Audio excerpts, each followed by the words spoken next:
So, what's up sa inyo dyan mga Lods? Welcome back to our YouTube channel. So, yun nga mga Lods, meron ulit nag-comment dyan sa ating comment section dun sa ginawa nating mga video. So, yun naman ang ating pag-uusapan sa video na ito. And I think to myself, what a wonderful world.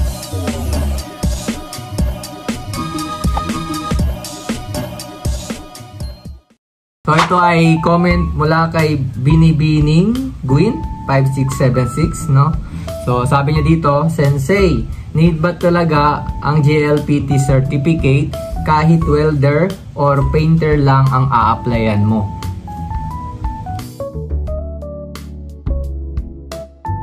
So, bago ang lahat mga Lod, disclaimer lang po muna ulit.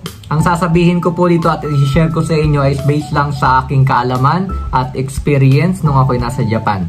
Okay? So, need ba talaga ng JLPT certificate? So, ang sagot natin dito mga Lods ay depende sa employer mo, no? Kasi may mga employer na hinihingi talaga nila yung JLPT certificate, no? Kasi iba nga naman ang advantage kapag talagang may pinag-aralan na sa Nihongo, no? Kasi yun yung mga workers na hindi na mahirap turuan pa sa trabaho. Pero hindi naman lahat, no? Pangalawa ay depende sa visa na applyan mo. Sa Japan mga Lods, ang working visa na pwede nating applyan ay yung una, yung trainee visa, SSW visa, and engineer visa. So una, doon tayo sa trainee visa.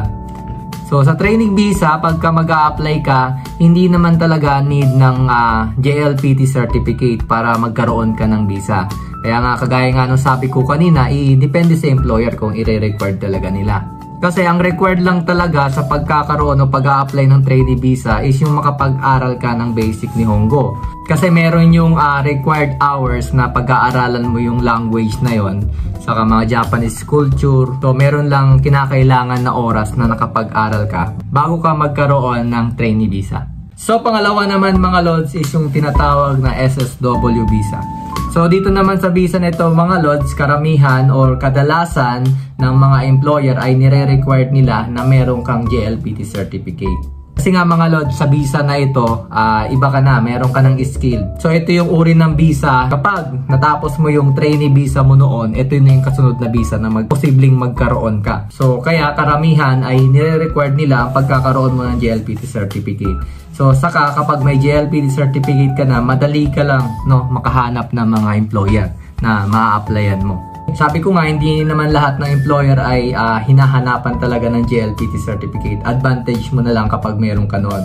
Kasi may mga kakilala din ako na SSW na ngayon, pero hindi naman sila or wala naman silang certificate ng JLPT. So yung pangatlong visa naman natin mga Lods, yun yung engineer visa. So sa visa naman na ito mga Lods, mas marami yung mga employer na nangangailangan na dapat ay may JLPT certificate ka na.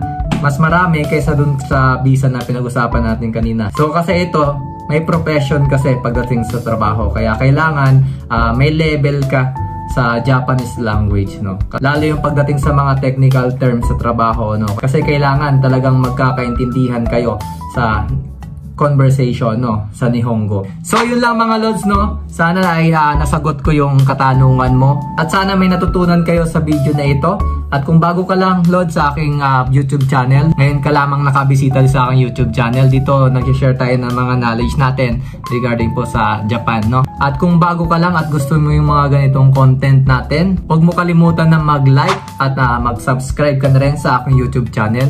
Click mo na rin yung notification bell para updated ka sa mga video pa na i-upload natin. So sa mga may katanungan dyan, comment lang kayo below. Hanggang dito na lang. Stay safe and God bless.